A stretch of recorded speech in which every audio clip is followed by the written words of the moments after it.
Bai, bai.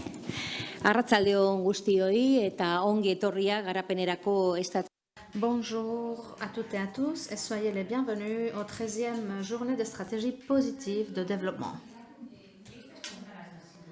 Ces journées sont très importantes pour les deux institutions publiques depuis le début en 2015. L'Agence basque de coopération pour le développement et la mairie de Bilbao. Ici sont présents non seulement des personnes qui travaillent autour de la coopération pour le développement au Pays basque, mais aussi des associations de féministes et de femmes.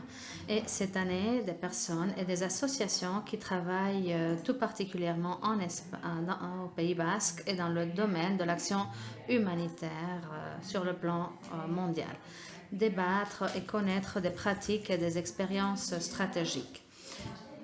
Nous considérons ces journées comme un espace d'échange entre égaux-aldé et paraldé où on peut connaître les processus adressés aux femmes pour protéger et améliorer notre coopération au développement. Nous vous souhaitons donc la bienvenue, tout particulièrement aux femmes et aux hommes qui sont venus participer à ces journées de différents endroits du monde et des associations de l'Écosse, de l'État espagnol, la Norvège, le Kenya, le Liban, le Palestine, le Costa Rica et le Pays basque, l'Euskadi. Nous vous souhaitons toutes et tous la bienvenue. Nous espérons que vous serez contents ici et que l'expérience sera bonne ces prochaines journées. J'espère aussi que vous profiterez de notre ville de Bilbao. Cette année, pour la première fois, certaines personnes et institutions vont suivre ces journées via streaming et nous aurons l'occasion de multiplier les connexions entre nous. Soyez donc les bienvenus. On certifie avec cette 13e édition le pari de deux institutions publiques, la mairie de Bilbao et Lankidetza, l'association pour le développement basque.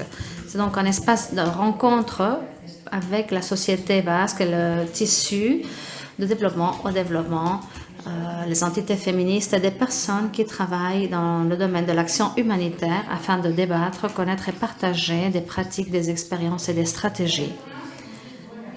Ces journées sont un espace d'échange entre les acteurs du Nord et du Sud, où l'on peut connaître les processus en faveur des femmes et l'intégration de perspectives de genre qui ont lieu au Sud dans le but d'enrichir et rétroalimenter nos pratiques de coopération. L'égalité entre hommes et femmes est une condition indispensable pour le développement humain et la position d'inégalité des femmes est réelle dans toutes les sociétés du monde. Voilà pourquoi le travail pour le développement humain doit focaliser sur la défense des droits des femmes et pour lutter contre les dynamiques d'inégalité. C'est un pont pour favoriser le développement de toutes les personnes et peuples. Il faut que ce soit la perspective de toutes ces actions en construisant de stratégies de développement avec des actions concrètes qui visent à briser les dynamiques d'inégalité entre les femmes et les hommes. C'est justement avec cette vision que la mairie de Bilbao et le gouvernement basque ont entamé en 2005 la création d'un espace pour échange entre acteurs du Nord et du Sud, dans le but, comme je disais, de partager des processus de transversalité des genres, apprendre ensemble des résultats et appliquer ce qu'on a appris aux actions de développement futur. Cette année, nous avons décidé de focaliser sur l'action humanitaire. Je l'ai déjà dit.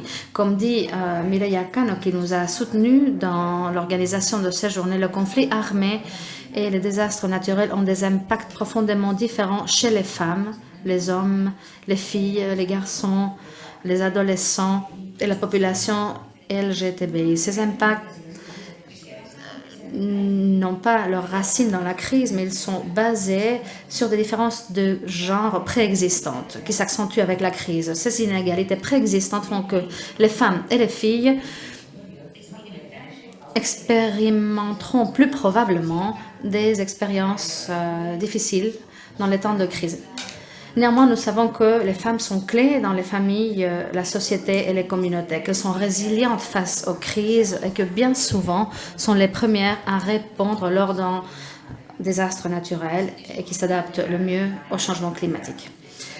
L'action humanitaire doit donc essayer de reconnaître les capacités des femmes et maximiser le potentiel transformateur de crise. L'Agence basque de la coopération pour le développement Elankidetza mise sur un développement humain durable et un objectif est donc l'égalité de genre. Il définit la stratégie de genre comme une stratégie fondamentale, ce qui fait que Elankidetza a pris différentes mesures pour promouvoir l'inclusion, comme l'organisation de ces journées qui a lieu tous les ans avec la participation de différentes agences de développement afin de partager et analyser des expériences de processus de développement qui ont eu lieu et succès dans le Sud. Dans mon domaine, il s'agit de l'immigration et cohabitation pour la diversité à niveau local et national.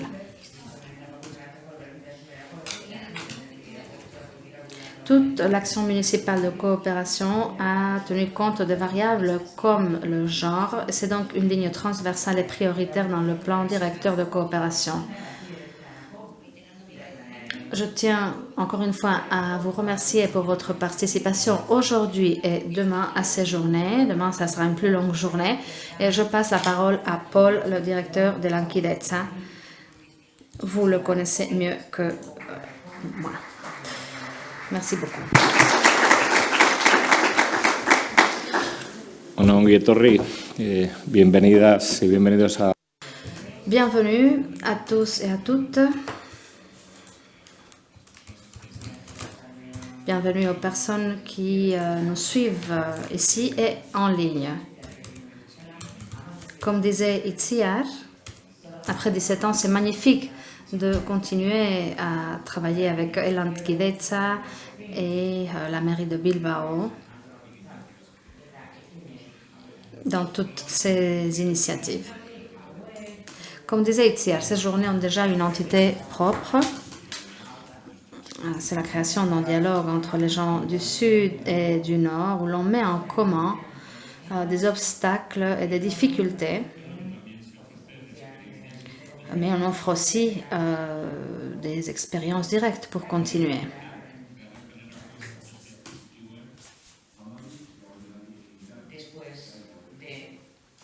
Après 12 journées de stratégie positive de développement,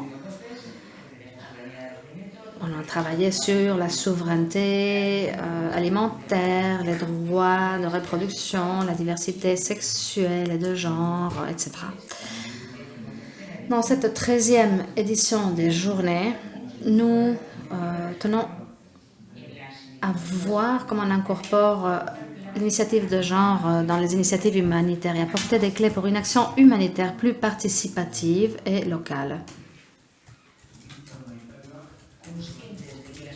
Conscient que les actions humanitaires ne sont pas neutres en ce qui concerne le genre, il est nécessaire d'établir des stratégies de protection si nous ne voulons pas approfondir dans les discriminations et inégalités existantes et mettre en péril la population. Nous sommes face à l'enjeu de mettre en pratique les engagements pour incorporer la perspective de genre dans l'action humanitaire, tenant compte de la diversité des contextes, les inégalités existantes, l'attention aux différences culturelles et sociales des populations, ainsi que les résistances, aussi bien personnelles qu'organisationnelles. Comme disait Itziar, nous avons une participation très importante de différentes parties du monde et nous espérons respecter les objectifs qu'on s'est fixés lorsque nous avons organisé les journées. Tout d'abord, souligner l'importance du diagnostic rapide des besoins. Deuxièmement, rendre visibles les pratiques, les expériences et les réflexions d'organisations et d'institutions de nature différentes, de contexte, taille et trajectoires différentes aussi. Et enfin, débattre sur les obstacles à l'intégration du genre dans l'action humanitaire et fournir des outils pour les surmonter. Et profitons aussi de cet espace pour créer et renforcer des alliances entre les nombreuses institutions et organisations présentes qui partagent toutes un objectif commun, construire une société plus juste et équitable. Merci beaucoup.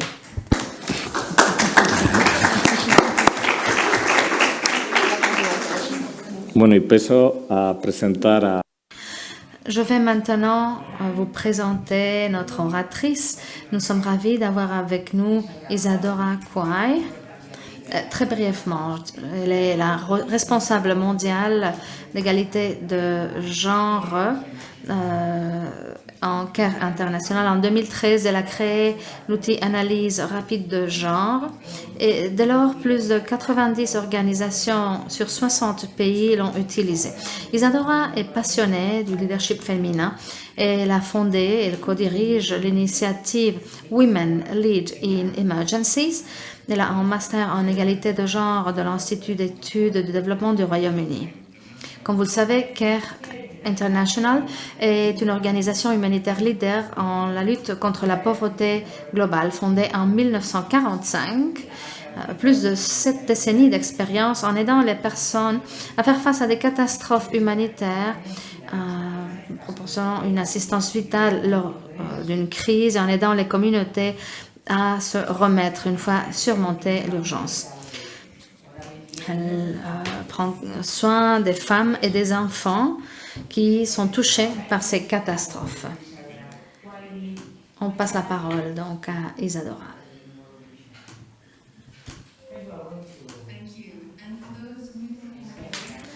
Merci. Et pour ceux qui vont utiliser l'interprétation, je vous laisse un petit moment pour vous préparer. Je parlerai en anglais. Malheureusement, mon espagnol n'est pas magnifique et je parle très vite en anglais. Alors, oui, ça c'est moi en train de parler doucement, mais dans 2 minutes, je suis sûre que je parlerai très rapidement à nouveau. Donc, prenez une petite minute pour être sûr que vous avez vos écouteurs dans votre langue ou que vous choisissez le canal de votre langue. Voilà. Oui, je vois qu'on me fait signe dans le coin, qu'on entend bien la traduction. Bon, merci beaucoup de m'avoir invité à être ici au Pays Basque. C'est un grand plaisir d'être ici à Bilbao. Bonsoir à tout le monde ici présent. Et bon, ça va un peu dépendre d'où vous êtes. Ça sera peut-être bonjour ou bon après-midi pour vous.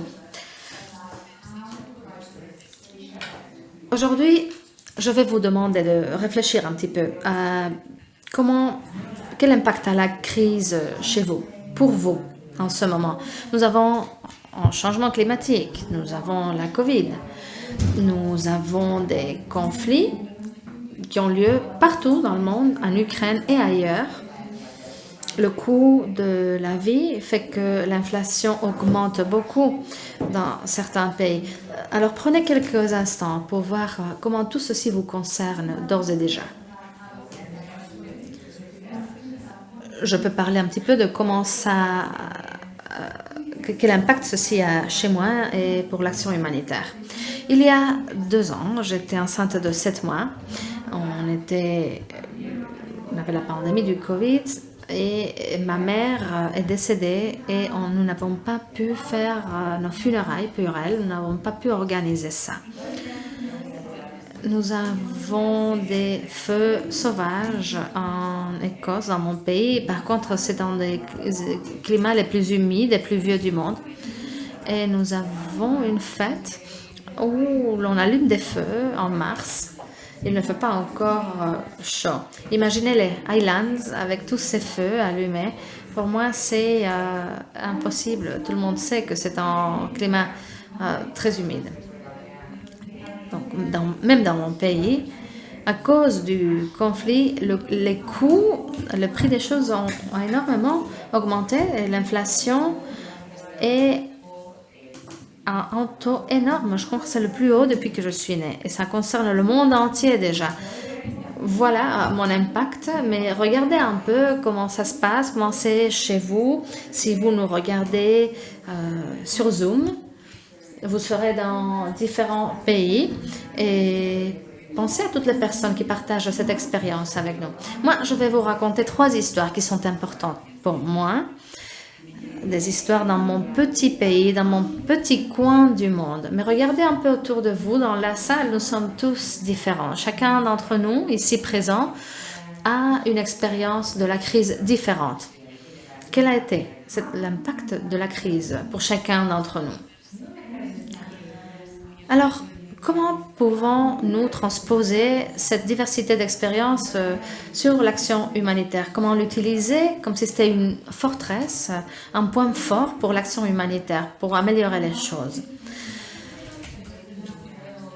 Lorsque nous pensons au genre, je tiens à vous inviter à penser d'une manière plus large, pas masculin, féminin et d'autres genres, non, mais aussi l'âge. J'ai mon fils ici qui a 2 ans dans la salle, mais il y a des personnes âgées parmi nous aussi, personnes qui ont différentes langues, différentes classes sociales, différentes religions, différentes classes sociales. Il y a une énorme diversité et il faut y penser lorsque nous parlons d'aide humanitaire. Comment faire en sorte que cette diversité ne nous effraie pas, mais plutôt être capable de la comprendre et de l'inclure dans le travail que nous faisons. Je pense qu'il est bon de commencer cette conférence sur le genre et le travail humanitaire. Nous démarrons notre travail en tâchant de comprendre la diversité, en essayant d'accepter les différences, d'accueillir les différences. Pour que l'action humanitaire puisse bien comprendre toutes les diversités, il faut faire ça depuis le début. Et voilà pourquoi aujourd'hui je vais partager avec vous une façon dont nous pouvons considérer le genre d'une façon plus large, en incluant la race, l'âge, la classe sociale, en pensant d'une façon plus vaste et non seulement en termes de genre ou sexe. Et aujourd'hui, je ne vais pas faire une présentation technique. Vous ne quitterez pas la salle en sachant comment appliquer cette analyse de genre. J'espère plutôt qu'avec ces histoires, vous comprendrez un peu plus l'âme et l'esprit de ce qui est important et ce dont il faut tenir compte depuis le début concernant le genre. Donc, je vais commencer mon histoire par le début. Je pense que c'est un bon point pour démarrer. Mais avant de faire ça, je devrais plutôt vous dire qu'est-ce que c'est que l'analyse rapide de genre. Ça pourrait aider, je crois. L'analyse rapide de genre est un outil que nous utilisons dans l'action humanitaire pour être sûr que nous pouvons comprendre la diversité et les différents besoins. Et même les aspirations, les capacités que cherchent ces personnes pour eux, pour leurs enfants, pour leur famille, pour leur communauté. C'est donc facile de le faire très rapidement. L'analyse de genre rapide n'est pas nécessairement liée à la publicité. Ça ne veut pas vous vendre quelque chose. En anglais, on dit ce que tu achètes, c'est ce que tu auras. Voilà, c'est l'analyse de genre fait rapidement. C'est très nécessaire pour les analystes lors d'une crise. Alors, asseyez-vous confortablement. Je vais vous raconter 3 histoires sur l'analyse de genre, comment il a été créé, quels sont ses secrets et comment il a été répandu dans le monde. Permettez-moi de contrôler la vitesse de mon discours. Est-ce que c'est bon? Oui, c'est bon. D'accord, alors je continue. L'analyse rapide de genre, on m'a peut-être invité parce que c'est moi qui ai créé ce type d'analyse. Je l'ai créé en Syrie en 2013. Oui, j'ai l'air d'être jeune, mais il y a 20 ans, je travaillais déjà dans ce domaine. Et ce qui s'est passé en Syrie en 2013, enfin, je ne sais pas s'il y a des Syriens dans la salle. Quelqu'un en provenance de la Syrie ici? Non? Bon, la crise était si compliquée. À l'époque, je crois que c'était en 2012. Oui. Et en 2013, la situation était si compliquée que les travailleurs humanitaires n'entraient pas en Syrie. On voyait ce qui se passait là-bas, les gens dans la zone étaient tués, pris en otage, la situation était vraiment dangereuse. Et moi, j'étais assise là, à la frontière entre la Syrie et la Turquie, à Antakya, et là, j'essayais de comprendre ce qui se passait en Syrie en ce qui concerne le genre. Et je regardais des personnes de différents âges, parce qu'on ne le savait pas.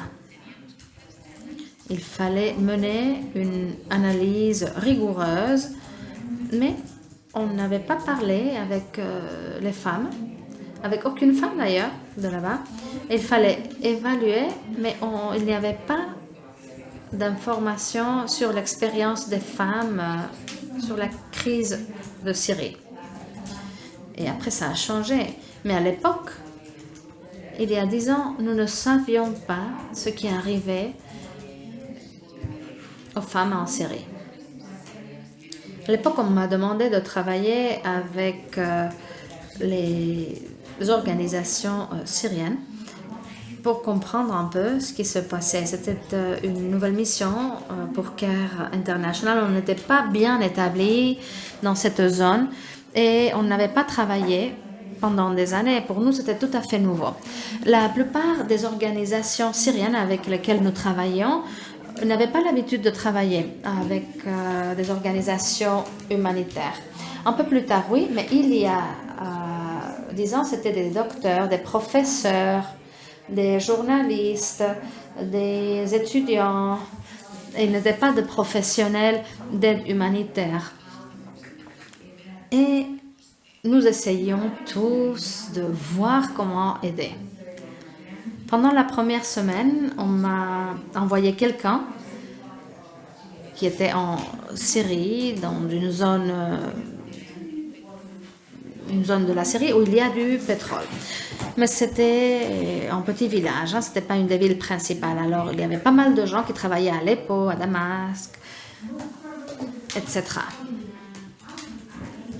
Et nous essayions à l'époque de voir comment mener une analyse de genre. Alors que moi, je suis une experte et je ne peux pas entrer là. Et en tant que première semaine, je ne savais pas comment les aider. Et pendant la deuxième semaine, cette personne avec laquelle je travaillais a changé. J'ai dû commencer à travailler avec une femme qui ne s'était jamais trouvée dans cette situation. Et à nouveau, on a dû redémarrer, explorer ce qu'on pouvait faire, quels outils on pouvait utiliser. Pendant la troisième semaine, cette dame est partie et une troisième femme est arrivée parce qu'il y avait beaucoup de déplacements. Tout était très instable, les gens arrivaient, partaient, il n'y avait pas de réfugiés, les familles devaient fuir. C'est ce qui se passe lors d'un conflit. Alors, la troisième semaine, moi, j'étais en train de travailler avec une troisième femme. C'était toujours des femmes qui travaillaient dans l'action humanitaire. Et cette dame s'appelait, moi je vais l'appeler Al-Kohafara. J'ai expliqué tout ce que j'avais déjà expliqué aux deux autres travailleuses concernant les ressources, la vision du travail, etc. Alors, si vous ne savez pas ce que tout ça veut dire, que ce soit en anglais ou en espagnol, vous n'êtes pas les seuls.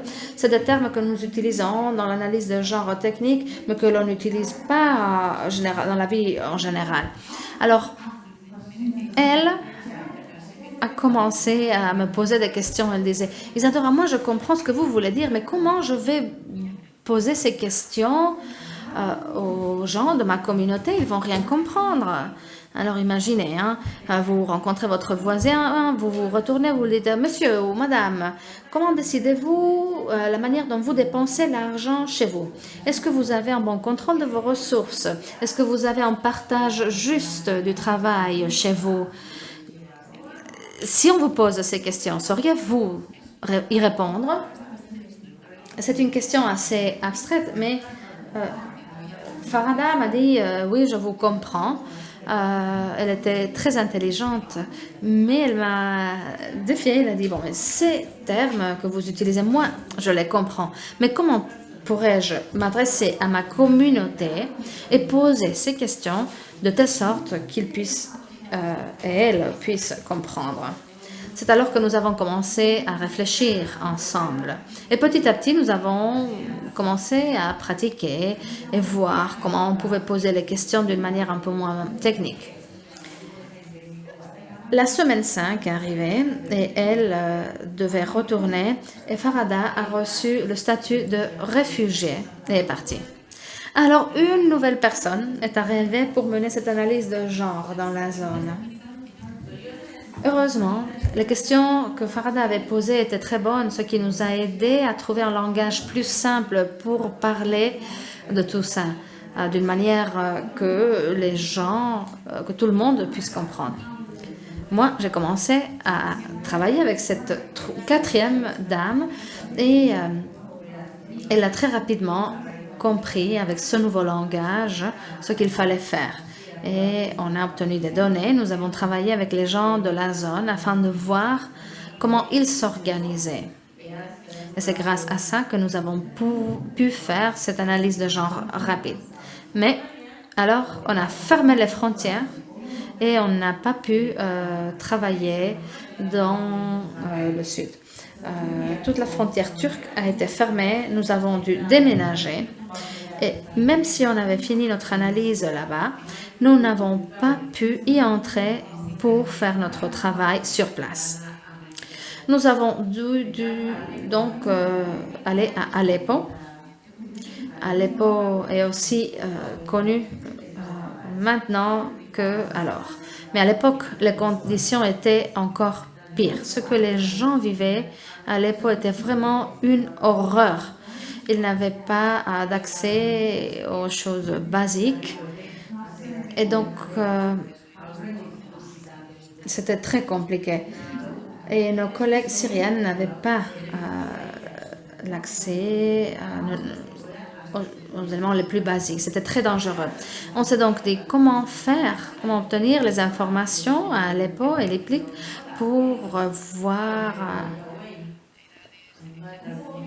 comment affronter notre travail avec des personnes de différents âges.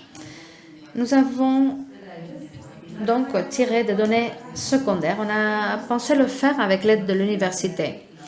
À l'époque, à ce moment-là, le conflit était très fort. Il y avait beaucoup de données concernant la Syrie. Et c'est des données qui étaient disponibles. Et c'était des données relevantes, pertinentes. Et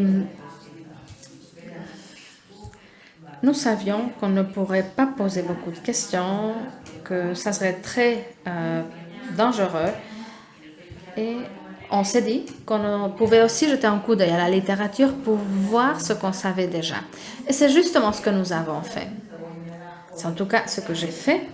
Nous avons regardé les données existantes, nous avons mené l'analyse, nous avons mené aussi une révision secondaire des données de telle sorte que toute question posée, que nous posions au sein de Aleppo et Liplik, serait les plus urgentes, puisqu'on n'avait pas le temps et c'était extrêmement dangereux. Nous avons eu l'occasion d'avoir très peu de discussions dans des focus groups. Et à l'époque, on nous a dit des choses très différentes. Ce qui était surprenant, les hommes parlaient du manque de nourriture, manque de travail, la peur du conflit, des grands thèmes. Où est-ce qu'ils allaient habiter, le logement, l'eau, des questions cruciales. Et on leur a demandé de classifier tout ça par ordre d'importance. Ensuite, nous avons parlé avec un groupe de femmes et elles parlaient de questions tout à fait différentes. Leur priorité était les filles qui étaient obligées à se marier trop jeunes. Ça les inquiétait. Et elles savaient que certaines familles seraient obligées de marier leurs filles pour les protéger de la guerre. Et on n'avait pas entendu ça dans le groupe d'hommes. C'est que les femmes qui en parlaient. Donc, leurs inquiétudes étaient différentes. Et ça ne nous a pas trop surpris. Qu'avons-nous appris de la création de cette analyse? Comment ces deux expériences à Alep et Idlib sont devenues en analyse rapide de genre? Bien, moi, j'ai appris certaines choses que j'aimerais partager avec vous. J'ai appris que dans notre analyse, il manquait une phase que nous n'avions pas identifiée.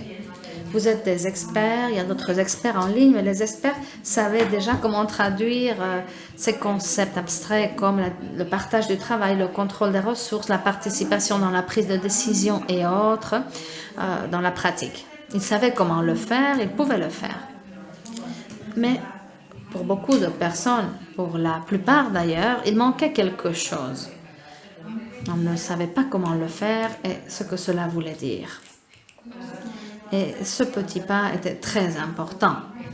Nous avons aussi appris que l'analyse de genre pouvait être progressive, qu'on pouvait prendre un certain temps pour le faire et qu'on pouvait revoir de données précédentes et essayer de focaliser sur la construction d'une analyse nouvelle et ainsi avoir de nouvelles sujets pour l'enquête. Finalement, nous avons constaté qu'un outil pouvait être utile. Ici, on s'est dit qu'un outil pourrait s'avérer être l'outil adéquat. Nous savions que l'expérience en Syrie n'était pas unique. En 2011, il y a une université américaine qui, avec CARE, merci Mireia, a mené une étude où l'on a constaté qu'il n'y avait presque pas de données divisées par âge et sexe. Enfin, on avait certaines données qu'on avait collectées, mais nous n'avions pas de crise humanitaire où ce type d'analyse ait été menée. Donc, cette expérience en Syrie reflétait aussi un phénomène global, l'absence de ce type d'analyse sur le plan global. Il fallait voir tout ça depuis le début et se poser la question de quel serait l'impact sur l'action humanitaire. Ce que nous faisons, c'est essayer de résoudre un problème réel. Alors, je vous invite à concentrer les efforts de l'action humanitaire sur la solution de problèmes réels. Il y a suffisamment de problèmes réels, grands, très difficiles à résoudre, et c'est sur ça qu'il faut focaliser et travailler avec la communauté locale afin de trouver des solutions qui marchent pour eux.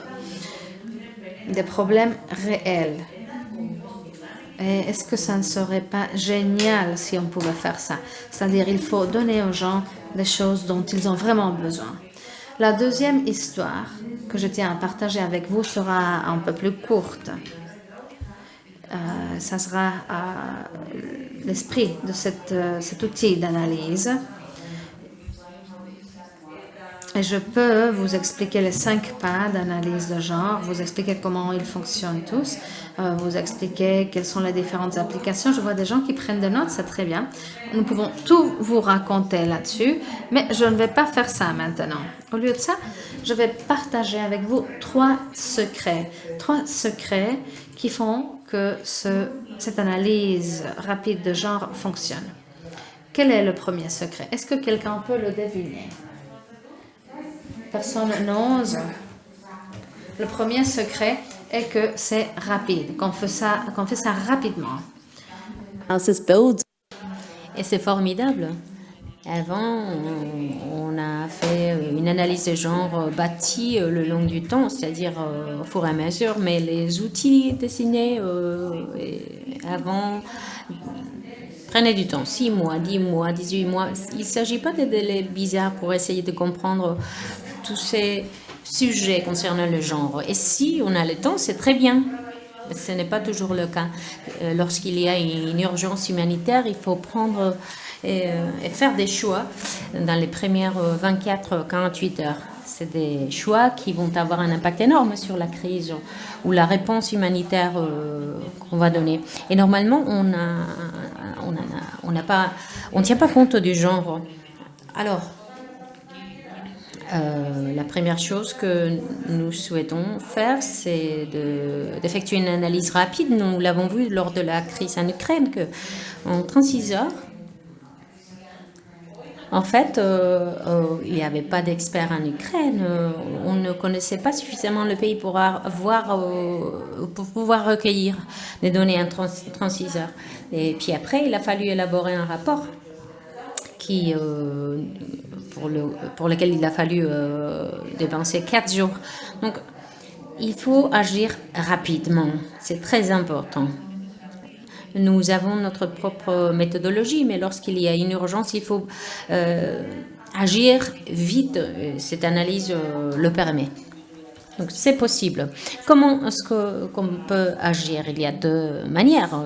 La première est très claire. Il s'agit de comprendre une compréhension de sujets concernant le genre. Bien sûr qu'on ne va pas tout comprendre dès le départ, mais cela va freiner un petit peu cette analyse de genre qui peut prendre des mois. Je reviens à mon commentaire concernant l'analyse du point de vue du genre. Une analyse rapide cherche à savoir ce qu'il faut faire maintenant. On va utiliser des données secondaires plus tard et qu'il va falloir recueillir également. Et il faut donc recueillir ces données secondaires, les analyser très bien en profondeur et il faut y ajouter des données primaires, des nouvelles données au plus vite afin de bâtir cette image de ce qui arrive dans ce contexte particulier. Donc il nous faut beaucoup de rapports, d'analyses du point de vue de genre. En Ukraine, on a effectué un rapport en 4 jours, on en a fait un autre en Pologne une semaine plus tard. Donc il faut du temps, c'est clair. Il nous a fallu 3 semaines pour ce deuxième rapport en Pologne. Donc il s'agit d'un travail qu'on peut faire progressivement, mais compte tenu qu'il y a une fenêtre de temps, un moment dans le temps où il faut effectuer une analyse de genre dès le départ. Donc,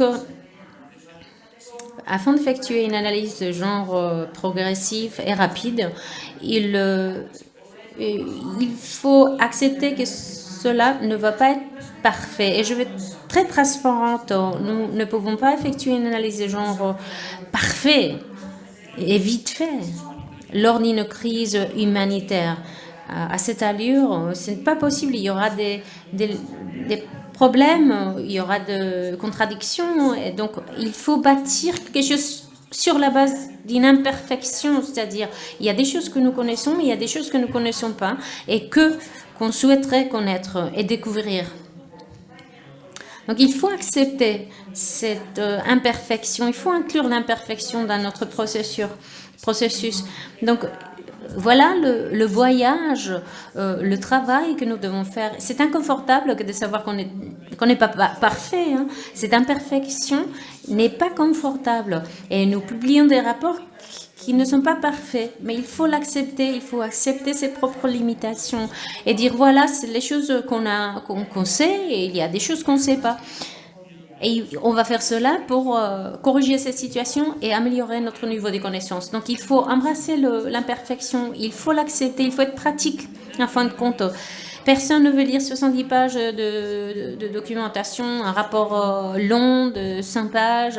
C'est très bien, vous avez recueilli beaucoup de données, vous avez fait des réflexions très intéressantes, mais ça fait 70 pages, 100 pages. Et une fois que j'ai lu 17 pages avec des listes de recommandations, je vois que personne ne peut mettre en œuvre ces recommandations. Ces préconisations doivent être courtes. Il faut pouvoir s'en souvenir. Il faut qu'on puisse les mettre en œuvre. Et des fois, à CARE, on fait des gaffes, on fait des erreurs, mais il faut savoir comment agir vis-à-vis des préconisations. Il faut savoir ce qu'on peut faire, ce qu'on ne peut pas faire, ce qu'on pourrait faire. Donc, et je commence à parler rapidement, encore une fois, je m'en excuse. Hein. Non, nous avons des aspirations, des expectatives, mais il y a des choses qu'on ne peut pas mettre en œuvre. Alors, si les préconisations, on ne peut pas les mettre en œuvre, c'est pas bien. Donc, il faut déterminer des préconisations qui soient faisables. Donc, lors d'une analyse sur la base du genre, il faut tenir compte de ces côtés imparfaits de notre travail. Il faut être pratique et tout cela s'applique aux outils, non seulement aux rapports que nous allons publier. Une analyse rapide du genre, c'est une perspective intéressante et nous publions des centaines de rapports concernant ce qui est en train d'arriver dans le monde. Et ça nous donne des outils qu'on crée assez rapidement parce qu'avant, il n'y avait rien, il n'y avait pas d'outils.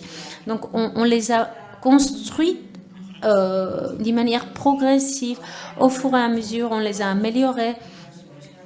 Donc, c'est un travail progressif, accumulatif, qui nous a permis de réfléchir concernant ce qu'on va ajouter aux outils qu'on développe, parce qu'on ne veut pas non plus que les outils soient trop complexes, trop difficiles. C'est-à-dire que nous souhaitons que les gens puissent le mettre en œuvre. Donc, voici pour les secrets de cette analyse rapide de genre. Et puis, je vais partager avec vous une troisième histoire. Et comme cela, j'arrive à la fin du temps qui m'a été alloué.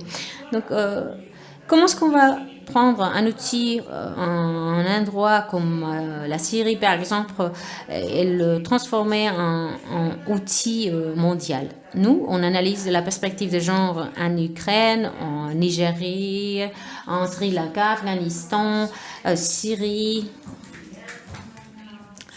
Je crois qu'il y a un autre au Soudan. Il y a beaucoup d'analyses rapides de genre, en Libye également. Tout cela est en train d'être développé en ce moment-là dans le monde. On a effectué plus de 100 analyses rapides de genre chez nous, à CARE, parce qu'il s'agit d'un outil utilisé par beaucoup d'agents différents, d'acteurs différents. J'ai vu des gouvernements qui s'en servent, des agences des Nations Unies, UNICEF, World Food Programming, l'OSHA, la FAO, l'Organisation mondiale de la santé. Il y a beaucoup d'acteurs qui s'en servent, la plupart d'ONG. Donc il y a beaucoup de monde qui est en train d'utiliser ces outils-là. Il y a des gouvernements comme celui des Malawi qui s'en servent en Philippines. C'est incroyable que ce tout petit outil développé par une petite ONG en Syrie ait un succès tellement énorme. Et voilà pourquoi je suis ici. J'ai été invitée à vous parler de cela. Comment est-ce qu'on peut faire grandir cette expérience, cet outil Eh bien, comment est-ce qu'on va aider à résoudre des problèmes réels? Eh bien, il y a 3 choses que je tiens à dire à ce niveau-là. nous effectuons des analyses rapides de genre en tant qu'utilisateurs de cette analyse. En fin de compte, nous avons développé cette conception de cette perspective d'utilisateur final. On l'a utilisé pour nous-mêmes. C'est-à-dire, on voulait développer un outil que nous-mêmes, on puisse utiliser. Dès le départ, on a eu ça à la tête. Donc, cette analyse a été en fichier Dropbox que j'ai utilisé en Syrie. Ma collègue en Philippines, ça en a servi également. J'ai un collègue qui l'a utilisé en Cameroun. Je l'ai utilisé au Sud-Soudan. Il y a une autre collègue qui l'a utilisé en Jordanie. Donc, on se transmettait des fichiers Dropbox rapidement comme ça, mais c'était très spécifique et particulier des contextes différents. En 2016, on s'est rendu compte qu'on a mis en œuvre cet outil très souvent. Il nous faut quelque chose de générique qui puisse s'adapter au contexte vis-à-vis de l'utilisateur final. Et donc, il fallait s'imaginer en tant qu'utilisateur final. Et puis après, regarder en arrière et penser comment est-ce qu'on peut faire cet outil, que cet outil soit plus simple, plus clair. Qu'est-ce qu'on va enlever parce que ce n'est pas nécessaire. Donc, dès le départ, on avait cette idée de simplicité. Cette perspective de simplicité, il faut penser à la personne qui va être l'utilisateur final, d'accord? Cet outil peut être utilisé par n'importe qui, elle a été créée avec la licence Creative Commons, donc n'importe qui peut s'en servir. L'accès a été toujours ouvert pour n'importe quelle organisation ou personne qui souhaite la mettre en œuvre. On n'a jamais souhaité un système payant. L'accès est ouvert et c'est important. Et je tiens à dire que cet outil est disponible en espagnol. Alors, si vous souhaitez vous en servir, vous pouvez le faire en espagnol également. Il était très difficile de former les gens pour qu'ils puissent utiliser l'analyse rapide des genres. On savait qu'il allait faire beaucoup de formations, mais on n'avait pas le budget pour. On est une ONG, nous n'avons pas beaucoup de fonds, on ne savait pas trop comment faire. Et on a finalement décidé que ce qu'on allait faire, c'est offrir notre formation à tout le système d'action humanitaire avec un petit paiement. La première année, ça ne s'est pas très bien passé avec notre structure de paiement, mais nous, on peut offrir maintenant des formations en français, en anglais, en espagnol avec un coût très bas.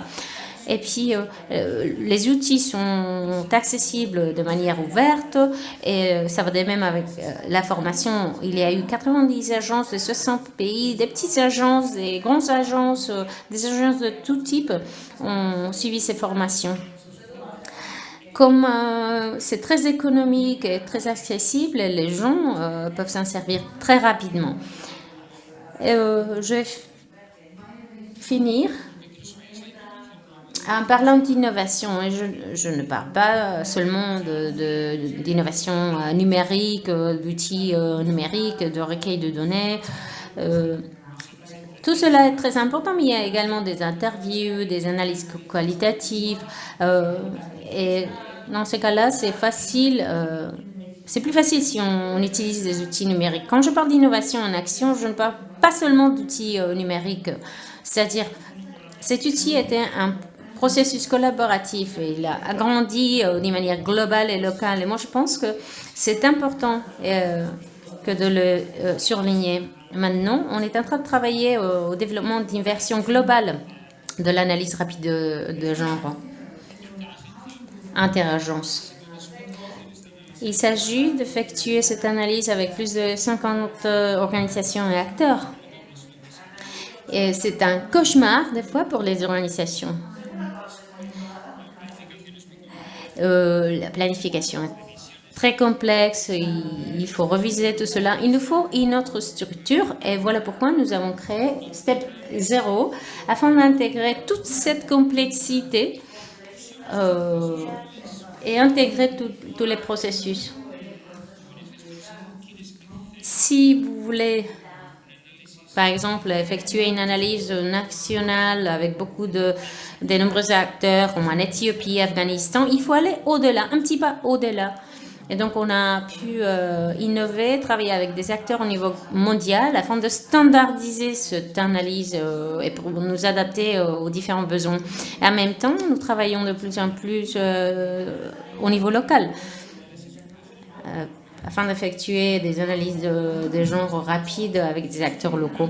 Et en même temps, nous avons des processus mondiaux dans les agences comme l'ONU, mais de plus en plus, nous voyons des analyses effectuées pour et par des organisations locales.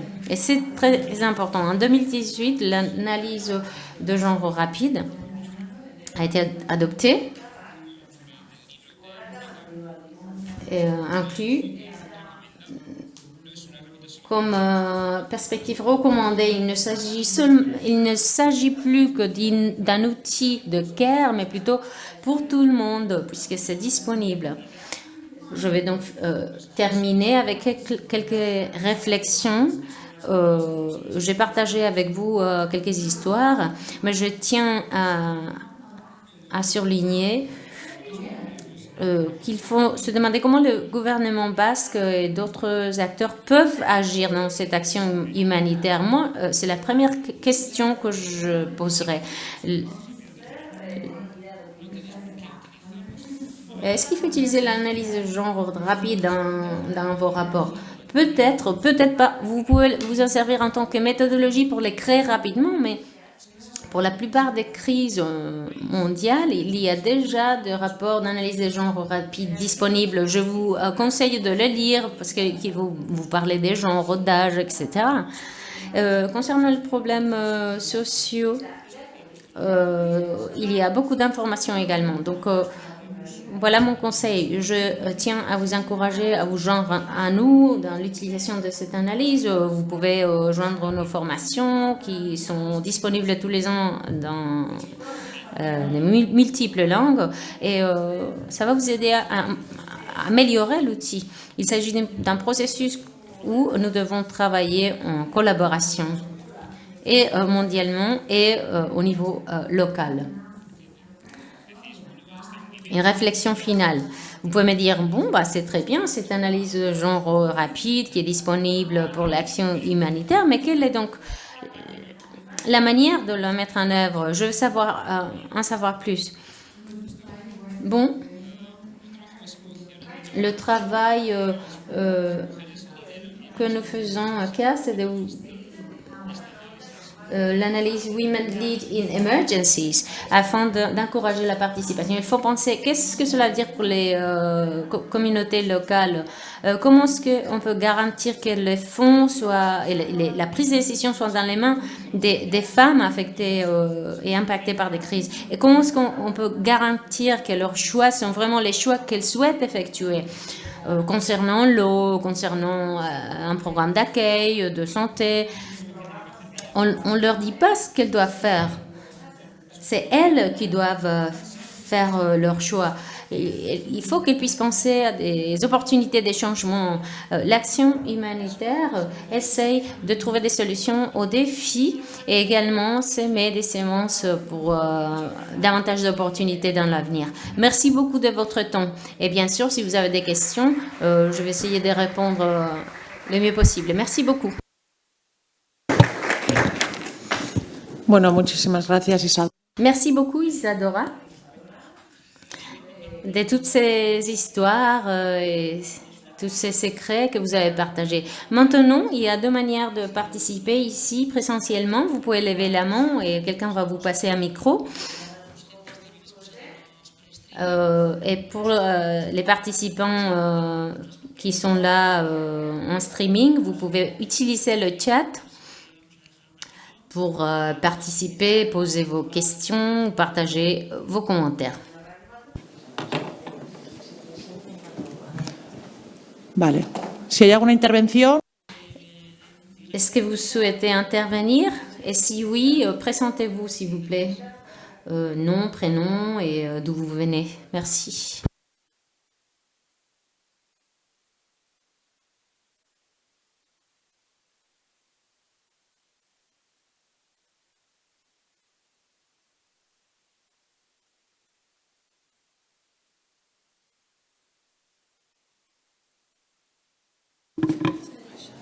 Creo que me toca.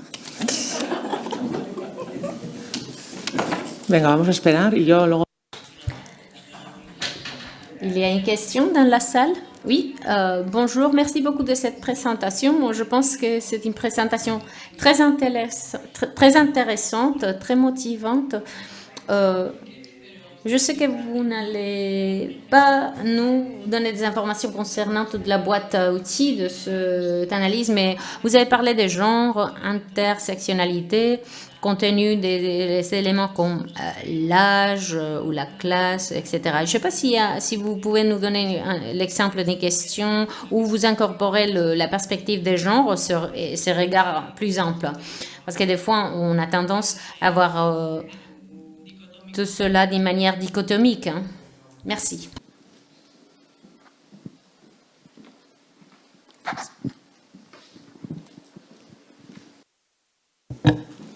Thank you. Merci. Merci bien de cette question. C'était une très bonne question, par ailleurs. Des exemples de nos questions. Comment est-ce qu'on pose ces questions d'un point de vue intersectionnel? Toutes les analyses de genre essayent d'être intersectionnelles. Évidemment, ils sont imparfaits. Il y a toujours des éléments qu'on ne va pas inclure. Mais je vais vous donner quelques exemples de la manière dont on a essayé de travailler. On a essayé d'inclure des données concernant l'âge ou la religion, par exemple. Je vais vous donner l'exemple d'un campus qui a été divisé en groupes ethniques et ce qu'on a essayé de faire, c'était donc essayer de comprendre dans le contexte de ce camp qui allait pouvoir se déplacer dans quelles conditions. C'est-à-dire si on est une femme, où est-ce qu'on va pouvoir aller toute seule. Donc on a analysé la mobilité en termes d'âge et de genre. Donc on a essayé de comprendre quelles seraient nos interventions dans ce camp en particulier. Et il paraît donc que les hommes et les garçons avaient une liberté de mouvement plus importante que les femmes ou les filles. Mais cela est vrai dans quelques ethnies, mais pas dans d'autres. Il y avait des différences significatives entre les différents groupes ethniques. Il y avait des individus qui pouvaient se déplacer facilement et d'autres qui non, qui ne pouvaient pas. Donc cela nous aide configurer mieux l'aide humanitaire. Comment est-ce qu'on va arriver aux femmes si elles n'ont pas de liberté de mouvement? Et des fois, on a des croyances qui ne sont pas vraies. C'est donc un exemple que je peux partager avec vous. J'espère que ça va vous aider. Hi. Oui. Moi, j'ai une question. Comment est-ce que vous allez recueillir ces informations? Vous utilisez des gens de la communauté? Comment est-ce que vous savez que ces informations, ces données sont précis? Parce qu'on peut passer, je sais pas, 20 heures avec eux ou 36 heures avec eux lors d'un désastre. Et comment est-ce que vous les formez pour bien recueillir toutes ces données? J'ai l'impression que vous dépendez beaucoup des personnes, des volontaires, ou est-ce que vous avez du soutien du gouvernement, des personnes qui habitent sur place, etc. Très bien, une très bonne question également. Donc, quel genre d'informations est-ce qu'on est en train d'utiliser pour effectuer des prévisions secondaires? Et puis la deuxième question est comment est-ce qu'on va recueillir des données rapidement? Eh bien, et comment est-ce qu'on va garantir que ces données sont correctes? Comment est-ce qu'on va garantir que ce processus est garanti?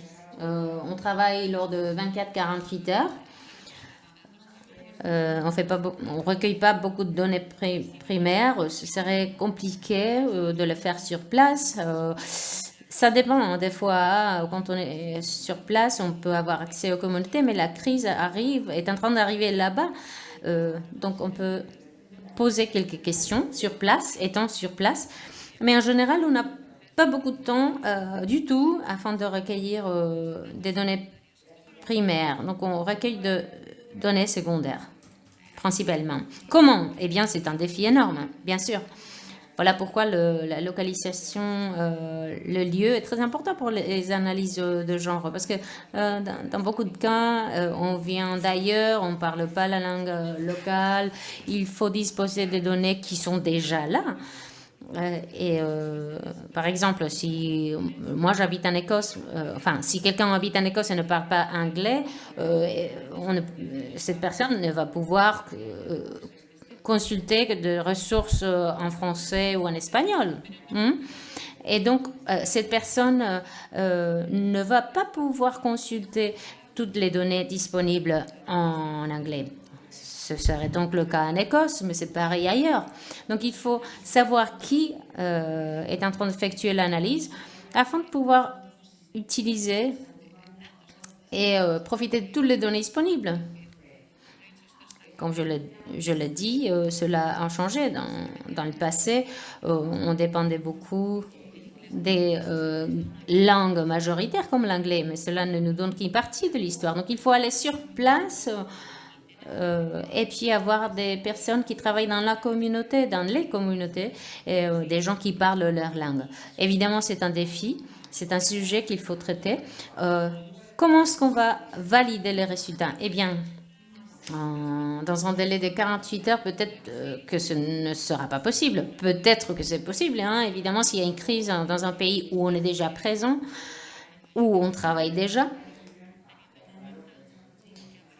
il faut tenir compte, évidemment, qu'il y aurait des interprétations bien différentes. Et des fois, les féministes ne sont pas toujours d'accord, et pas toutes les femmes sont du même avis ou ont le même avis.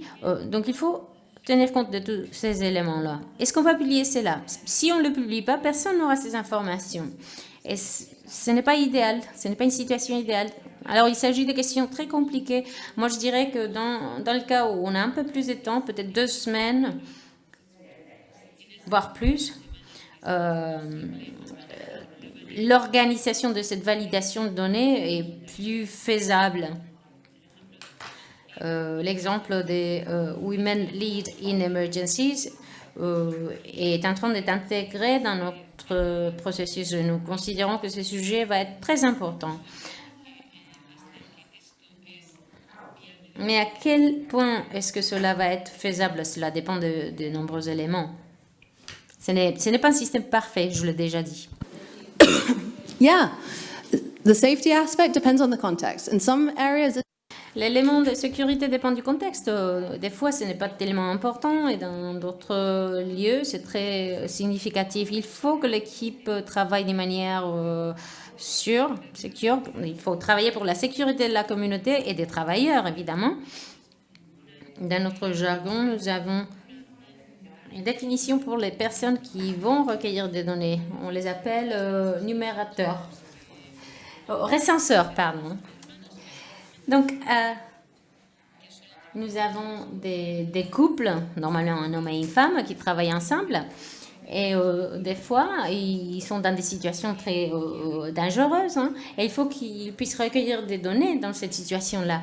Donc, souvent, on a des questionnaires qui peuvent durer 1 heure. Mais s'il y a des situations où le risque est très élevé, nous considérons qu'il faut revoir les données secondaires et recueillir des données secondaires et nous concentrer sur des questions très spécifiques. C'est ce qu'on est en train de faire en Afghanistan. On souhaiterait poser plein de questions concernant les talibans, mais on ne veut pas que les gens prennent de risques. Et à chaque minute qu'on passe à leur interviewer, ils sont un risque. Donc, il faut trouver un juste milieu. Il faut créer les mécanismes nécessaires. C'est quelques-unes des stratégies employées, bien sûr. Hola, mi nombre es Leiro Taeri de... Je m'appelle Leiro Taeri de Medicus Mundi Biscay. On est en train de parler d'urgence, de conflits armés, de catastrophes, mais j'aimerais bien savoir quel est donc ou comment est-ce qu'on peut appliquer cette analyse à des conflits de longue durée, comme en Colombie, en en République démocratique du Congo, ou peut-être en Palestine, au-delà d'une situation d'urgence, est-ce que cet outil pourrait être intéressant? Merci bien. Et une autre question très intéressante, en fait. Nous avons utilisé cette analyse dans les 3 contextes mentionnés, en Colombie, au Congo et en Palestine. Moi, je dirais qu'une crise de longue durée nous permet d'arriver à un point où l'analyse rapide n'est pas assez profonde. Donc, si on souhaite aller au-delà et effectuer une analyse plus profonde, il faut franchir des pas additionnels. C'est-à-dire, dans un contexte comme Congo, les choses changent très rapidement. Donc, on peut être là, mais il y a des urgences qui peuvent se répéter, qui peuvent être récurrentes. Donc, on peut être en train d'effectuer des analyses de genre éternellement, parce qu'à chaque fois que quelque chose arrive, il faut faire une analyse de genre rapide. Alors, il y a des contextes où on a l'impression d'être toujours en train de faire des analyses de genre rapide. Notre bloc programmatique nous dit que cela peut être très utile parce qu'on peut analyser la crise dans un pays où le conflit dure des décennies. Nous considérons que d'autres outils pourraient être plus intéressants. Cette analyse rapide est facile, mais il n'a pas été développé pour ces genres de conflits. Il faut considérer ce que nous avons devant nous et puis ce qui s'adapte au mieux au contexte. Bonjour, j'ai une question. Nous avons une question d'un participant par streaming. Goretti Lopez de Ocariz vient de la Croix-Rouge. Elle vous remercie de votre intervention et elle demande où est-ce que l'outil peut être trouvé. Thank you. We don't have a brilliant... Merci bien. Nous n'avons pas encore un site web merveilleux, mais c'est facile à trouver. Si vous tapez analyse de genre rapide CARE, vous allez voir que vous allez trouver un lien.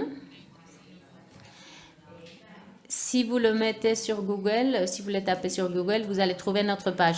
J'insiste, notre site web n'est pas très beau, mais vous allez trouver l'outil en anglais, français, espagnol.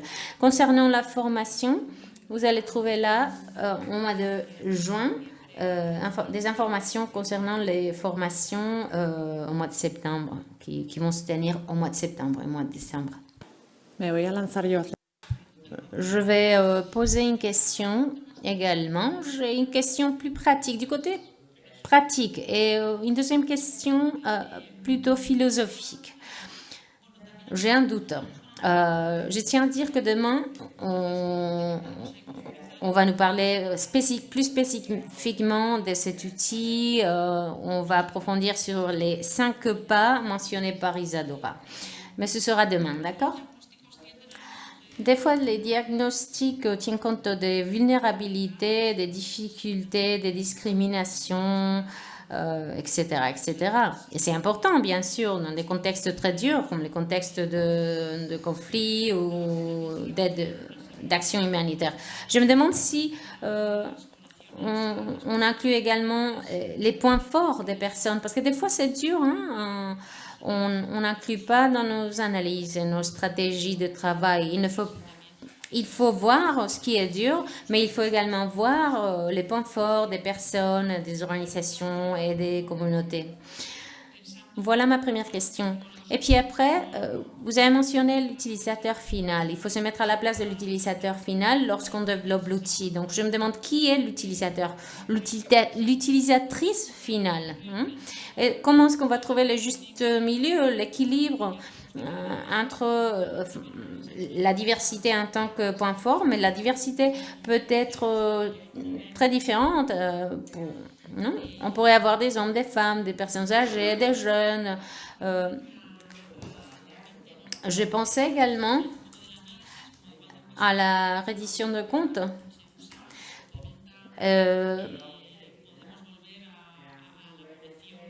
Parce que cela peut être utilisé, mis en œuvre, et puis il faut aller dans les communautés pour effectuer ces processus de reddition de comptes.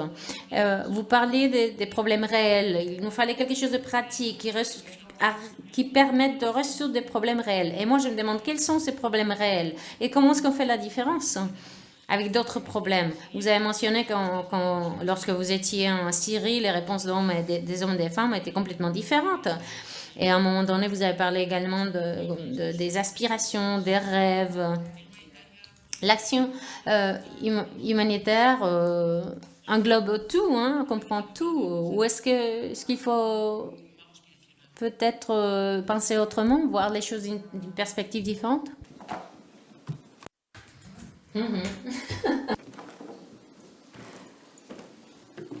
Thank you. I'm just trying to think through. Merci, j'essaie de voir par où commencer à répondre à toutes ces questions, c'est génial. Bon, je vais les revoir en ordre. Bon, nos faiblesses, nos vulnérabilités, nos forteresses. Bon, c'est tout à fait bien dans les crises humanitaires de voir quels sont les besoins des personnes, quelles sont les vulnérabilités, leurs problèmes, bien entendu. Mais ça serait une erreur de ne pas tenir compte de leurs aspirations, leurs capacités, leurs stratégies pour faire face à tout ça. Et c'est ce que les gens font, qui est très, très, très positif aussi. Et oui, l'analyse de genre rapide se base aussi sur l'analyse de genre qui renforce les capacités et les choses. Et ça le fait sur 9 niveaux. Non, 7 niveaux. Ça va être très, très technique, hein, mais dans l'analyse rapide de genre, ou l'analyse de genre, on rentre dans le cadre de tout ce qui est le genre. Alors, sauf si on connaît très très bien, on doit focaliser beaucoup sur le genre, il ne faut pas trop savoir. Hein. Mais il y a toute une série de couches qu'il faut rouvrir et les voir. Et cette analyse rapide se base sur les bonnes pratiques de CARE et un des domaines sur lesquels on essaye d'approfondir, c'est les besoins stratégiques des gens et leurs aspirations et leurs capacités. Donc, ça fait partie de cette boîte à outils. C'est les forces, oui, mais aussi les aspirations. Qu'est-ce que ces gens veulent pour leur vie, pour leur famille? Donc, oui, il faut l'inclure sans doute. Et souvent, on décide de ne pas l'inclure parce que ça ne case pas bien avec la narrative. Et on parle de besoins. On focalise là-dessus dans tout ce qui est les techniques, mais les capacités, les aspirations des gens, ce qu'ils font pour eux-mêmes est tout aussi important. C'est-à-dire qu'ils n'attendent là passivement, mais qu'ils agissent. Parce que, bon, c'est vrai que dans ces situations, personne ne peut attendre. Alors, qu'est-ce qu'on veut pour nous aujourd'hui? Avec quoi on rêve? Qu'est-ce qu'on veut pour notre avenir? C'est très important. Et oui, ça nous permet de voir donc quels sont nos rêves, quelles sont nos aspirations pour nous et pour nos familles. Et c'est une des choses que j'adore écouter parce qu'on pense toujours aux besoins immédiats, parce que tout passe très rapidement, mais c'est une très très belle conversation à avoir avec ces gens et c'est un privilège de l'écouter. Et quel est l'utilisateur final? Oui, j'aurais bien aimé prendre des photographies de moi lorsqu'on a fait ce premier analyse de genre rapide. C'était un moment important, mais je n'ai pas eu le temps et je n'ai pas pris de photos.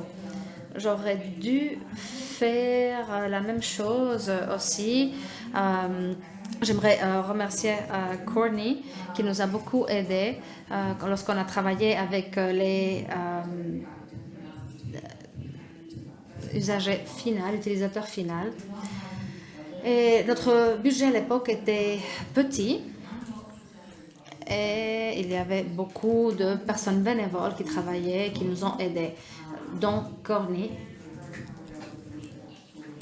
qui nous a aidé à voir si c'était clair ou pas. Mais Courtney, c'était une étudiante des États-Unis. Elle ne représente pas tout le monde, hein, et ça serait bien d'avoir différents utilisateurs finaux. Et on n'y a pas pensé, et c'est un point très important. What are real problems?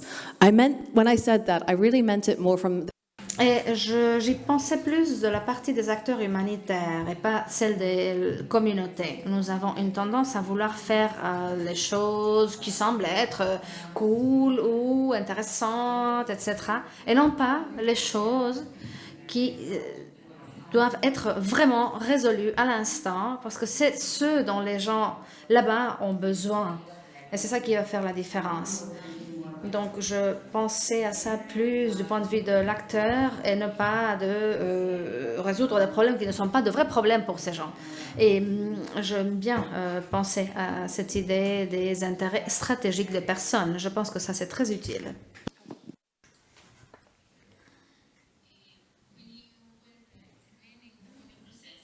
Like similarities or related to design.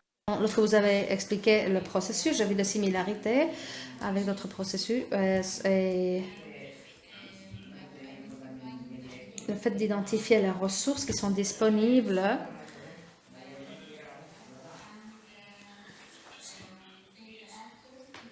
et voir aussi les acteurs. Quels acteurs sont responsables de différents risques? Parce qu'il y a toujours un risque, comme vous avez dit. Hein. Est-ce qu'il y a quelque chose comme ça dans cette boîte à outils? Oui, il y en a. Et c'est vrai qu'il y a pas mal de travail qui a été fait là-dessus dans le passé.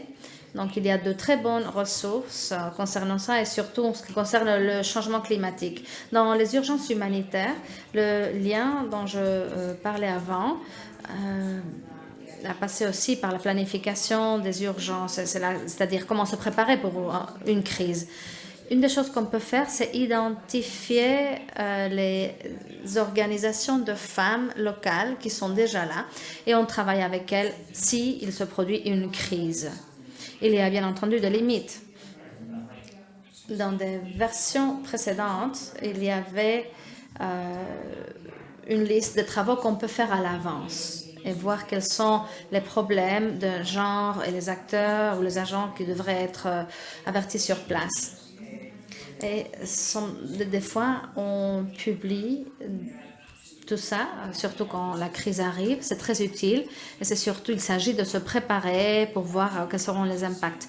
Mais bon, il ne faut pas attendre que la crise arrive pour commencer à agir.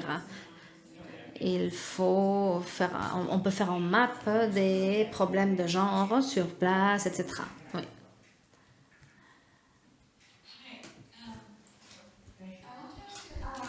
Moi, je voulais vous demander sur comment utiliser les personnes en tant que ressources. Est-ce qu'il y a des critères dont il faut tenir compte, c'est-à-dire à qui on demande avant, ou bien ça dépend du contexte? Bon, raconte-moi un peu plus. À quoi tu penses?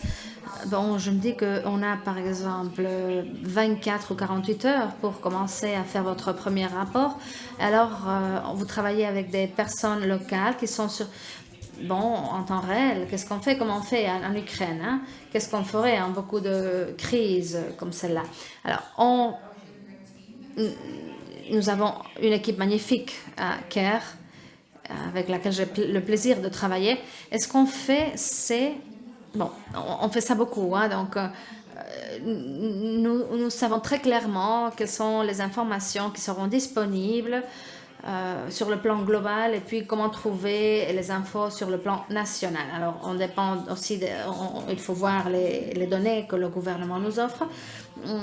Et puis, des fois, les lignes, dans une crise, les lignes de téléphone ne fonctionnent plus, alors on ne peut plus téléphoner les personnes qu'on veut. Alors, il faut voir comment est cette population concernant les hommes et les femmes. Est-ce que c'est une population centrée sur les femmes ou c'est plutôt équilibré? C'est une population jeune, vieillie. Désolée, je parle trop vite. Les taux de visibilité, etc. Toutes ces informations sont là pour la deuxième révision. Mais il faudrait voir ça. Et le deuxième pas serait de faire une analyse de genre en tant que telle.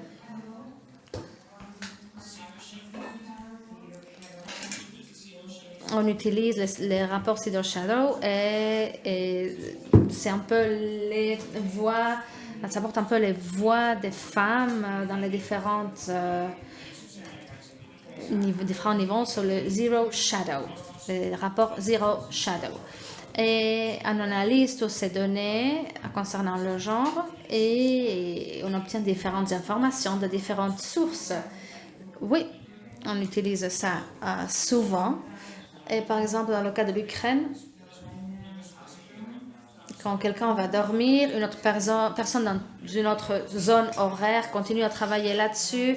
Et comme ça, on passe après dans le Pacifique, en Australie, etc., etc. Et ça, c'est ce qu'on fait quand on doit travailler vraiment vite.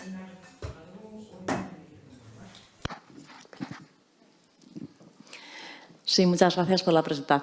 Merci beaucoup pour la présentation. C'est fantastique et nous avons maintenant beaucoup de sujets sur la table.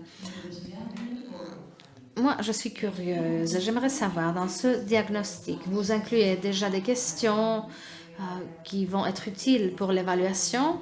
On peut peut-être avoir un diagnostic imparfait. Les projets sont conçus sur la base de ce diagnostic par après, ou ils restent là, gardés dans un tiroir. Et est-ce que vous avez déjà des éléments pour évaluer à quel point on a utilisé le diagnostic par après pour concevoir le projet et quelle a été la réponse du projet à ce diagnostic préalable? Merci. Merci. Merci pour la question. Alors, comment nous assurons que lorsqu'on fait ce rapport, il est après utilisé? C'est une très bonne question. À présent, nous travaillons sur le PASIX de l'analyse de genre rapide. Mais la phase 6, c'est le tracement, c'est-à-dire voir comment on travaille sur ces recommandations, ces conclusions et que se passe-t-il avec toutes ces informations obtenues avec l'analyse. Et c'est ce qu'on fait maintenant en Somalie, je crois qu'en Colombie aussi. Et je crois qu'on vient de commencer à Zimbabwe et Malawi. C'est la phase 6. Et qui nous permet de voir un peu les résultats et les conséquences de cette analyse de genre rapide. Jimena parlera demain du marqueur de genre.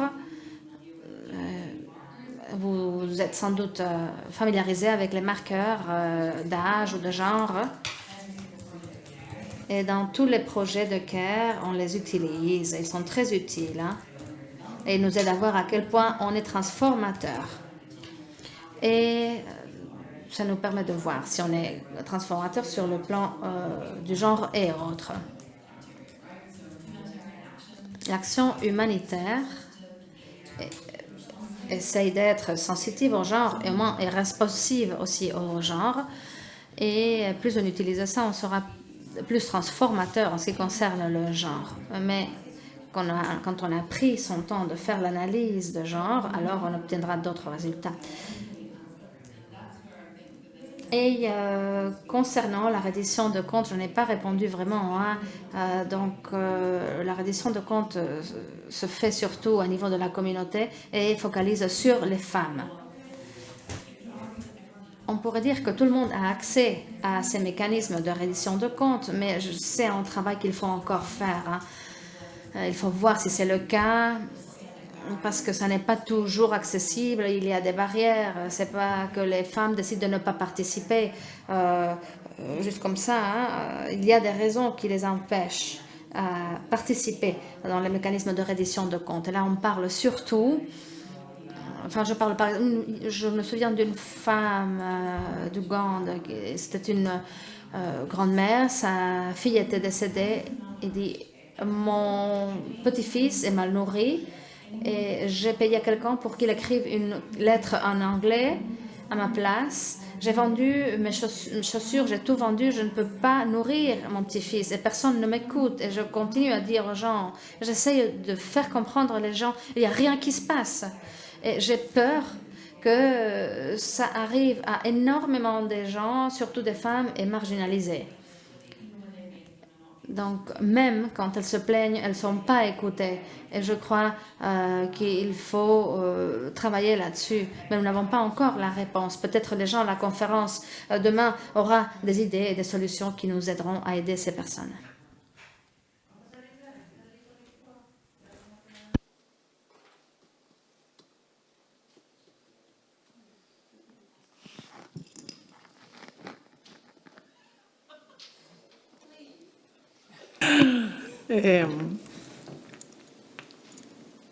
A veces, cuando hablamos Des fois, lorsque nous parlons de genre en action humanitaire, pour revenir au titre de ces journées, nous disons que les inégalités de genre s'accroissent avec la crise, mais elles existaient déjà auparavant.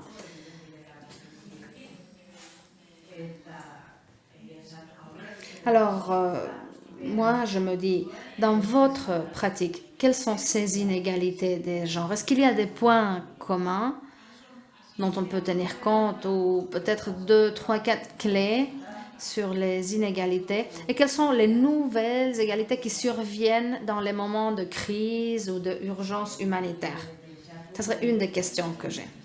Et on dit souvent aussi qu'elles ouvrent une sorte de fenêtre d'opportunité, les crises humanitaires ou les urgences, parce que tout change tellement.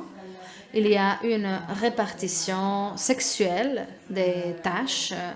Je crois qu'en Ukraine, on voit aussi ce que peuvent faire les hommes, ce que peuvent faire les femmes, non?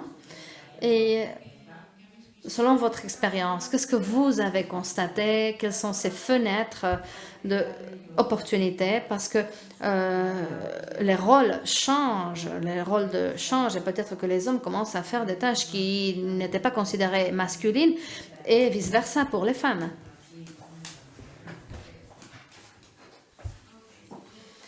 Ok. Je crois que ça sera la dernière question, à moins qu'il y ait quelqu'un qui ait une question urgente, hein, soit ici, soit en ligne. Oui, alors on reviendra vers vous dans un instant. Presque la dernière question, on va dire. Qu'est-ce qui est comment? Qu'est-ce qu'on voit généralement? Bon, on parlait des outils numériques qui sont très utiles. Nous avons une plateforme qui s'appelle Relative Insights et qui a été créée pour attraper les pédophiles. Oui. Et ça analyse des données aléatoires et on voit que les enfants n'écrivent pas de la même manière que les adultes, de la même façon que les adultes ne font pas les mêmes erreurs que ferait un enfant. Donc, Relative Insights a été créé comme un projet pour protéger les enfants. Et ce qu'on a fait, c'est travailler avec Relative Insights pour faire toutes ces analyses de genre rapide et on a constaté des choses communes. Parce qu'on a pu analyser des données qualitatives, des textes, des thèmes, etc. Et le thème numéro 1, ça ne va pas vous surprendre, c'était la violence de genre. La violence de genre était déjà là avant la crise et continue après la crise, bien évidemment. Ça change. C'est bien d'essayer de comprendre ce qui se passe. L'analyse de genre rapide n'est pas un outil, elle a été utilisée pour obtenir des données et on va pas, mais non, ça ne focalise pas sur la violence de genre, c'est pas pour ça. Mais ça montre des questions qui étaient là, déjà sous-jacentes, qui restent là pendant un conflit. Donc, la violence de genre, elle est toujours là. La participation ou manque de participation des femmes, ça c'est aussi un autre sujet global qui est toujours là. Il n'y a pas de données là-dessus, donc on ne peut pas prouver avec des chiffres si les femmes participent ou pas et à quel point. Personne n'a ça et dans la prise de décision humanitaire, on ne l'a pas. Et puis, pour la construction de la paix, oui, on l'a, mais pas dans les crises humanitaires.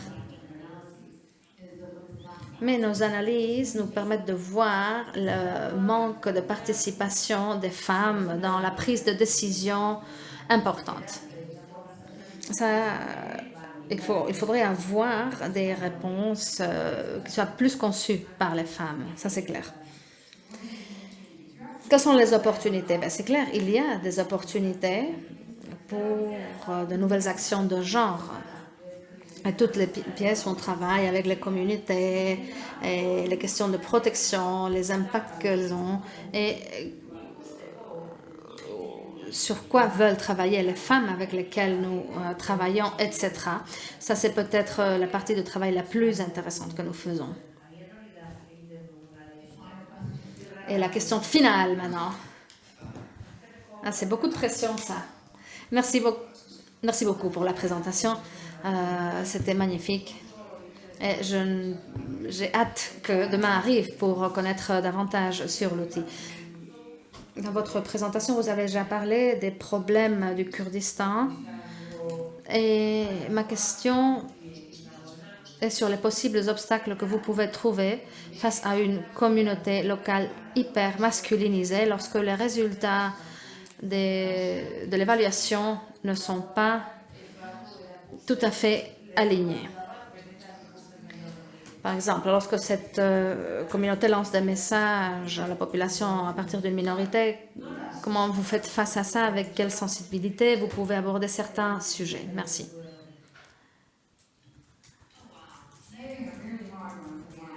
Ah, vraiment une question dure pour la fin. Hein? Bon, l'égalité de genre, c'est tout un défi. Toutes les communautés locales ne veulent pas travailler là-dessus. Et bien souvent, et on inclut les acteurs humanitaires, ne veulent pas le faire. C'est-à-dire, pourquoi changer les choses? Les choses marchent bien comme elles sont. Quelles sont ces étrangères, en ignorant les féministes locales, évidemment, qui essayent de changer ça avec un agenda étranger? Et nous sommes contents avec ce que nous avons. Le travail sur l'égalité de genre, et les analyses de genre rapides y inclus, ne va pas rendre tout le monde heureux. Parce que c'est vraiment un enjeu, c'est un défi de faire des changements. On veut que ce soit plus juste pour tout le monde, mais nous vivons dans un monde inégal. Alors, quoi faire avec? Que faire avec, pardon? Et demain, on parlera davantage, il y aura beaucoup d'expérience là-dessus. Mais j'ai hâte aussi d'écouter les opportunités, les idées concernant les opportunités qu'offrent les communautés. Et ça m'a surpris au Niger, au Sahel, par exemple, à quel point les hommes peuvent soutenir, même dans des sociétés patriarcales où les femmes ne participent pas dans la prise de décision. Les hommes ont vraiment soutenu les initiatives lorsqu'ils ont vu les conséquences des prises de décision des femmes et les résultats. Alors, dans ces cas-là, on a vu des leaders locaux masculins qui disent « Oh, on aime bien l'école qu'elles ont construite, on aime bien ce système d'eau qu'elles ont construit, etc. » Donc, créer des stratégies là-dessus, c'est quand même compliqué. Ces processus ont lieu dans les foyers, dans la communauté. Ça prend du temps. Il faut donner du temps à la communauté pour s'habituer au changement, pour qu'ils admettent qu'ils les aiment bien. Mais sinon, ce n'est pas quelque chose qui va rendre tout le monde heureux, mais il faut le faire si on veut obtenir une société plus juste. Ça peut se faire, mais ça prend beaucoup de temps et ça peut commencer dans un moment de crise, bien entendu. Bueno, pues muchas gracias. Merci beaucoup aux participants, à vous tous pour poser les questions. Merci Isadora, c'était un énorme plaisir d'ouvrir cette journée avec vous. Maintenant, je crois que tout le monde a hâte de revenir et d'écouter ce qui va être dit. On remercie aussi les personnes qui écoutent les journées en streaming. Ceux parmi vous qui êtes ici, gardez vos écouteurs, vous pouvez les utiliser demain. Et nous vous encourageons à être ici demain matin. On démarre à 9h et nous démarrons fort avec une explication du diagnostic de l'analyse rapide de genre. Donc, à demain matin. Merci beaucoup.